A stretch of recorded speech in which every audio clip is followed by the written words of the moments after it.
Oi, eu vim falar com vocês. Meu nome é Ludmila, tenho um canal no YouTube, faço algumas postagens aqui através do Instagram.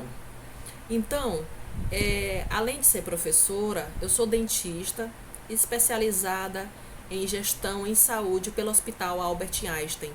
Eu vim deixar algumas dicas, alguns momentos de reflexão para você que é da área de saúde, mas às vezes não sabe como desenrolar um problema ou não sabe realmente o verdadeiro conceito sobre o cuidado centrado no paciente, por exemplo.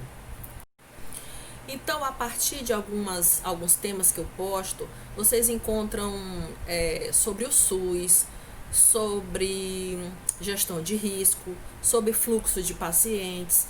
Eu tenho no LinkedIn algumas postagens mais densas, mais científicas. Entretanto, todas as postagens minhas têm base científica, certo?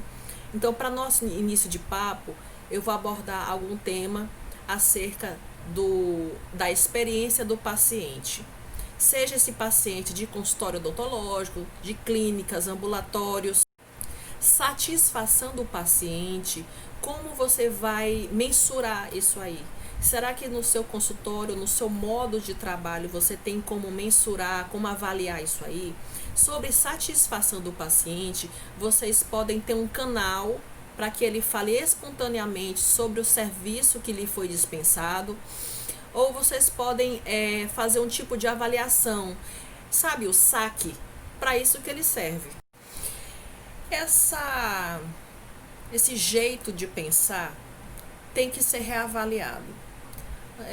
Posso dizer assim que antigamente, né, mas a gente encontra muito esse modo de pensar o seguinte: o médico não vai contestar o que o médico está fazendo, ou o profissional de saúde. Eu não quero combater ninguém, nem colocar ninguém numa situação difícil, mencionando uma profissão específica, tá, turma? Então, de repente, não vamos contestar o tratamento do profissional de saúde, porque ele sabe o que é melhor para você. Então, mesmo considerando que realmente a equipe de saúde sabe fazer um planejamento acerca de determinado tratamento, antes a gente, eu vou falar a gente profissional de saúde, né? A equipe pode desconsiderar que aquele paciente nada tem a ver com isso, pois isso aí a gente tem que reavaliar, porque isso não existe mais não, tá? Então eu adentrei no seguinte assunto: consumerismo em saúde. O paciente consome o seu serviço e ele deve sim, esse tratamento deve ser centrado também nas suas necessidades, no que ele espera, quais são as suas expectativas. Então, você tem empatia, compaixão, envolvê-lo, por exemplo, num leito, se ele está num leito de hospital. Qual é a hora do banho que ele poderia desejar? É possível mexer na minha planilha para tornar aquele banho um banho mais prazeroso, onde ele possa receber aquele tratamento de uma melhor forma? Então é isso sobre que eu tô falando. A proposta de consumerismo em saúde é identificar as expectativas do paciente, envolvê-lo no tratamento. Isso quer dizer, primeiro, que ele possui o poder decisório, sim, se ele vai continuar. É como a decisão: eu vou continuar naquele médico, num médico que receitou um determinado medicamento sem olhar para mim, naquele fisioterapeuta que cuidou da minha lesão sem ter perguntado sequer o meu nome. Então, será que isso vai trazer o paciente de volta sem esse vínculo que é necessário e que cada vez está sendo cada vez mais falado nas redes sociais, na literatura, que o paciente é importante? Isso a gente não pode esquecer nunca. Então, para você que está terminando sua faculdade, para você que quer se reciclar, é importante ter isso em mente. Acerca da experiência do paciente, fique sabendo que esse é um diferencial. Você envolver esse paciente no tratamento, ter empatia, trazer para si, né, observar as necessidades e expectativas desse paciente. Isso hoje é tratado como diferencial. traz a sua empresa, o seu negócio, o seu consultório, o seu setor, né, fica bem visto. Isso traz competitividade à sua empresa. E para que a alta liderança consiga atingir esses objetivos, eles precisam engajar todos da equipe, desde o recepcionista, porteiro, manobrista.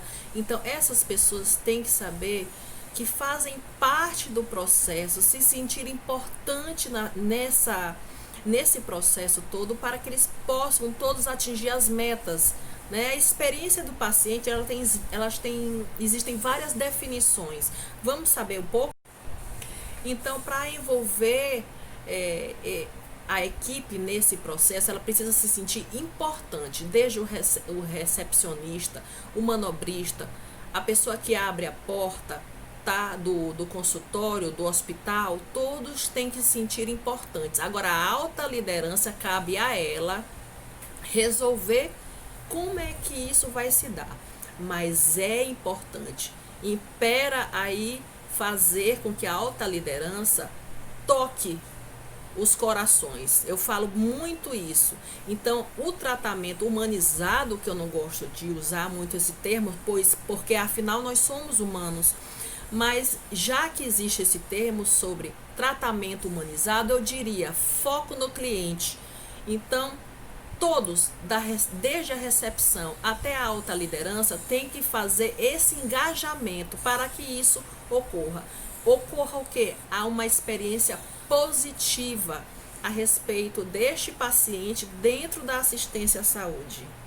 A experiência do paciente, ela passa pela percepção deste paciente dentro da organização de saúde, dentro do hospital, dentro do consultório. Então, ele vai perceber como é que isso lhe é oferecido.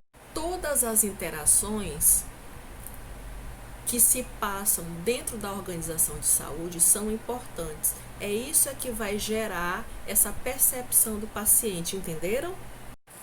E aí eu vou citar um dos componentes que fazem parte dessa percepção do paciente, são as interações. Um exemplo, call center. Então, por exemplo, desde o primeiro contato, é o call center, é a pessoa que faz a ligação para agendar este paciente na primeira consulta, o tom de voz. Vocês sabiam que, por exemplo, a gente consegue perceber se a atendente está falando com um sorriso, ela sorri pela voz, então ela vai te agradar, aquilo é uma experiência positiva. Bom dia, tudo bom? Então isso é muito agradável para quem quer que seja, né? Agora, um paciente, às vezes, ele só em ligar para agendar uma consulta, ele já vai, muitas vezes, ele já vai ansioso, e aquilo ali já é o primeiro contato. Isso é muito importante. Na recepção é um fator interessante, ele vai perceber como as pessoas trabalham naquele local. O fator ambiente, ele vai perceber, as pessoas se tratam com cordialidade, as pessoas se tratam através de apelidos maldosos, as pessoas se olham de uma maneira que desconfiada entre si. Então isso é muito importante, a alta liderança treinar estas pessoas também, porque elas são capazes de influenciar nesta experiência, então de uma forma positiva ou negativa. E por fim, eu vou falar sobre a equipe financeira. A equipe financeira também, por conta de um descuido, ela pode gerar uma experiência negativa desse paciente. Então, uma conta mal feita, um acréscimo a mais, já pode gerar uma desconfiança, e isso não é bom. Para qualquer tipo de serviço prestado, a gente sabe se uma determinada coisa é cobrada a mais ou de uma forma injusta. Isso não é legal para ninguém que está adquirindo aquele serviço. Então isso é um fator muito importante, treinar a equipe financeira. Então, se vocês não sabiam da oportunidade talvez vocês nunca tiveram a oportunidade de observar estas coisas as quais eu estou falando, então dá um like, faz um comentário, tira uma dúvida. Então eu estou no YouTube, eu estou no LinkedIn, eu estou aqui no Instagram de vez em quando publicando algumas coisas a respeito de vários temas, tá? Espero que vocês tenham gostado. Eu sou a professora Ludmila e tenho daqui a pouco algumas novidades bem interessantes para o final de ano. Já já vocês podem me aguardar com umas novidades aí.